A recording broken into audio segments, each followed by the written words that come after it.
सत श्री अकाल जी, नमस्कार। आज हिंदी में बात करेंगे क्योंकि हमारे संघर्ष को एक नया रूप दिया जा रहा है। अभी हम इस देश की एकता और अखंडता और इस देश का मान सम्मान उसको किसी तरह चोट पहुंचाना चाहते हैं। पहली बात ये आपके लिए बड़ी ज़रूरी है समझनी कि जब कोई ऐसा संघर्ष शुरू होता है जहां लोगों के जेन्युइन इमोशंस, उनके जेन्युइन कंसर्न या उनके जेन्युइन राइट्स जो हैं उसका ध्यान नहीं रखा जाता, उसको इग्नोर किया जाता है, तो लोगों के मनों, उनके दिल के अंदर, उनके मनों के अंदर जो गुस्सा बड़े टाइम से एक उनके मन के अंदर जो गुस्सा रहता है वो किसी न किसी ऐसी सिचुएशन में, जब ऐसा संघर्ष चल रहा हो या ऐसे प्रोटेस्ट चल रहे हैं, उसमें फ्लेयर अप हो जाता है। पहली बात तो ये है, आज इस सिचुएशन जो हुई उसमें वो गुस्सा फ्लेयर अप हो गया और इसमें किसी एक शख्सियत को अगर आप बोलें भी उसने भड़काहट की है, तो कभी भी संघर्ष, इतना बड़ा संघर्ष, वो किसी एक शख्सियत या एक व्यक्ति के ऊपर डिपेंड नहीं होता। इस बात को समझना बड़ा ज़रूरी है। दिल्ली के चार तरफ से बॉर्डर, जो हमारे किसान जथेबंदियां या हमारे लोग हैं, उन्होंने चारों तरफ से वो बॉर्डर, एक ऑब्स्टैकल जो वहाँ बैरिकेड की हुई थी, बैरिकेडिंग, उसको तोड़ के आगे बढ़े, उसको तोड़कर आगे बढ़े और वो सब, जैसे हम सब रेड फोर्ट की, लाल किले की तरफ चले गए। जब रेड फोर्ट की तरफ गए तो एक सिंबॉलिकली अपना रोष, अपना प्रोटेस्ट, अपना विरोध दर्ज करवाने के लिए जो नए कृषि कानून बने हैं उसको दर्ज करवाने के लिए हमने वहाँ निशान साहब भी लगाया, हमने किसान झंडा भी हमारा लगाया, किसान मजदूर एकता का नारा भी बुलंद किया, इसीलिए किया, और पीछे उसके तिरंगा लगा हुआ है। जिस पोस्ट पे हमने झंडे लगाए उस पोस्ट के ऊपर कोई झंडा नहीं था, और ये झंडा हमारी इस देश की डाइवर्सिटी, जो हमारी डाइवर्सिटी है उसकी पहचान है। देखिए, आप डाइवर्सिटी को इस तरह मत देखिए भी यूनिटी इन डाइवर्सिटी। डाइवर्सिटी का एक्चुअल मीनिंग जो यूनिटी इन डाइवर्सिटी, या हमारे गुरु साहिबान या श्री गुरु ग्रंथ साहब से हमने सीखा है, different but equal. Different but equal जो डाइवर्सिटी है उसको समझने की कोशिश कीजिए। इस देश की एकता और अखंडता के ऊपर किसी ने सवाल नहीं उठाए हैं, किसी ने वहाँ से फिरकू और भड़काने वाली बातें नहीं की हैं। लाखों लोगों ने, इतनी बड़ी मोबिलाइजेशन हुई, लाखों लोग इस बहाव में बहे।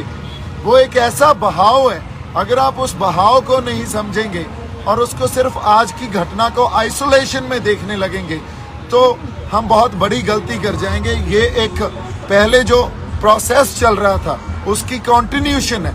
इतने समय से हमें 6-6, 7-7 महीने हो गए ये प्रोटेस्ट करते हुए। उस प्रोटेस्ट में 6-7 महीनों की कंटिन्यूशन है जो ये चल रहा है, जो आज हुआ।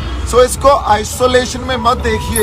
ये घटना किसी ने सोच के या किसी ने प्लान करके किसी ने नहीं की है। ये एक जो बहाव है, एक फ्लो है, उस फ्लो में लोग संघर्ष में उन्होंने अपना प्रोटेस्ट सिंबॉलिकली जाहिर किया, जहां पहले उन्होंने निशान साहब और फिर किसान मजदूर एकता का झंडा लगाया और उसके पीछे तिरंगा लगा हुआ है। इस देश की एकता और अखंडता के ऊपर कोई सवाल नहीं उठाया है। हम सिर्फ ये चाहते हैं भी हमें मान सम्मान से रखा जाए और वो मान सम्मान हर सबको मिले। जैसे यूनिटी इन डाइवर्सिटी को समझना है, यूनिटी इन डाइवर्सिटी को समझना भी हमें इस तरह पड़ेगा, different but equal and United. ये जो फलसफे हैं या हमारे सिद्धांत हैं, कई बार हम सिद्धांतक तौर पे एक दूसरे से कोई डिफरेंट जो हमारी बुद्धि होती है या डिफरेंट एक समझ रखते हैं, उसका मतलब ये नहीं हम एक दूसरे के खिलाफ हो गए। आज भी अगर किसानों ने या जो लोग गए थे दिल्ली, वो किसी को मारने थोड़ी गए थे, या किसी को हमने मारा हो, या कोई पब्लिक प्रॉपर्टी को हमने नुकसान पहुंचाया हो, या किसी दिल्ली वासी को हमने नुकसान पहुंचाया हो, या हमारे हाथ में कोई हथियार हो। हम तो अपने झंडे लेके गए और हमारे ट्रैक्टरों पे गए। अब इनको अगर आप क्रिमिनल या इसको आप फिरकू दंगों का या इसको एक ऐसा आप एक रंग दे देंगे भी, ये देखो ये तो शरारती आंसर हैं, ये तो गलत आंसर हैं, तो ये हमारे इतिहास में हमेशा ही होता है। जब भी कोई इतनी बड़ी एजिटेशन होती है, सो हमेशा ही उसको हम ये बोल के भी देश की एकता और अखंडता को खतरा है, ये बोल के भी ये देखो ये तो फंडामेंटलिस्ट हैं या ये हार्डलाइनर्स हैं, हमेशा इस चीज़ में हम जो उनके बनते हक हैं, जो उनके बनते राइट्स हैं, वो नहीं देते और उसको इग्नोर करने लग जाते हैं। सो आज हमारे पास समा या ये जो एक टाइम ऐसा आ गया है, इसका डिस्कोर्स ऐसा है। पहली मेरी बेनती ये है भी इसको आप आइसोलेशन में मत देखें। जो आज हुआ है वो कोई आज एक आइसोलेशन में या आज की घटना नहीं है, ये एक लंबा प्रोसेस था, उसकी कंटिन्यूशन है। और आज भी वहाँ सिंबॉलिकली हमने अपना रोष जताया है, बिना कुछ डिस्ट्रॉय किए, बिना किसी तरह की तोड़ फाड़ किए, बिना किसी तरह हमने पब्लिक प्रॉपर्टी हो या हमारे पुलिस फोर्सेस हो या किसी भी तरह का लॉ एंड ऑर्डर हो, हमने बिल्कुल पीसफुली, जो हमारा जमहूरी हक है, हमारा डेमोक्रेटिक राइट है, पीसफुली एक प्रोटेस्ट किया।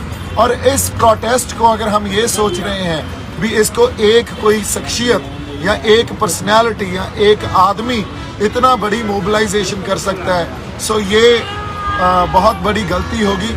आप लोगों के जेन्युइन कंसर्न समझिए, लोगों के इमोशन समझिए। एक मुझे ब्लेम करना है, किसी को भी ब्लेम करना, ये हमारी वही बात गलती होगी जो हम हमारे इतिहास में पहले से भी करते आए हैं। आज सबसे बड़ी ज़रूरत है भी हमें लोगों के इमोशंस को समझना चाहिए, उनके कंसर्न्स को समझना चाहिए, उनके सरोकार क्या है उसको समझना चाहिए और उस अकॉर्डिंगली हमें आगे डिसीजंस लेने चाहिए। मैं एक बार फिर आपको ये रिक्वेस्ट कर रहा हूँ, कोई भी भड़काने वाली बात नहीं कर रहा है। हर इंसान यहाँ आपसी प्यार, भाईचारक साझ और इस देश की एकता और अखंडता में विश्वास रखता है। किसानों को प्लीज़ किसी अलग नज़रिए से मत देखिए। किसानों ने सिंबॉलिकली बड़े पीसफुली, जो हमारा डेमोक्रेटिक राइट है, जमहूरी हक है, उसको एक्सरसाइज किया है। वो सुप्रीम कोर्ट ने भी हमें दिया है, वो हमारा संविधान हमें देता है। और उसके आगे जो बात है, वहाँ फ्लैग पोस्ट पे कोई झंडा नहीं था, सो तिरंगा किसी ने नहीं उतारा। हमने सिर्फ अपना निशान साहब और हमारा किसान मजदूर एकता का जो हमारा झंडा है उसको वहाँ लहराया है। सो इतनी सी बात आपसे करनी थी मेरी तरफ से। आप सबको एक बार फिर निम्र बेनती है कि हम किसी को भड़काने के लिए ये प्रोटेस्ट नहीं कर रहे हैं। आज भी पीसफुल हैं, आप दिल्ली में देखिए सब पीसफुल हैं। और आज हम ट्रैक्टरों पे और खाली हाथ बैठे हैं। हमारे पास ज़्यादा से ज़्यादा हमारे ये झंडे हैं और कुछ नहीं है। आप यहाँ हमारे जो लोग हैं उनको देखिए, भाई किसी के पास कोई हथियार है? कोई हथियार है? हम अपने झंडे और अपने ट्रैक्टरों पे बैठे हैं। हथियार किसान है। हमारा हथियार हमारे इस डाइवर्सिटी को समझने की कोशिश कीजिए। इस जो लोगों के जेन्युइन कंसर्न्स है उनको समझने की कोशिश कीजिए। इतनी बड़ी मूवमेंट किसी इंसान के या किसी पर्सनालिटी के या किसी एक व्यक्ति के उसकी वजह से नहीं खड़ी होती। ये मूवमेंट तब खड़ी होती है जब लोगों को उनके राइट्स नहीं दिए जाते, उनके जमहूरी हक नहीं दिए जाते। सो ये एक मास मूवमेंट है। मोबिलाइजेशन इतनी बड़ी इसलिए हुई है क्योंकि लोगों के जो दिलों में एक बड़े टाइम से बड़े it's been long that they had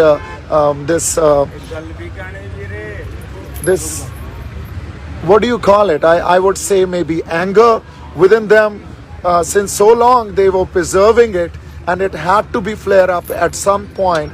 So when it actually came out, so then these incidents and this moment actually shaped up.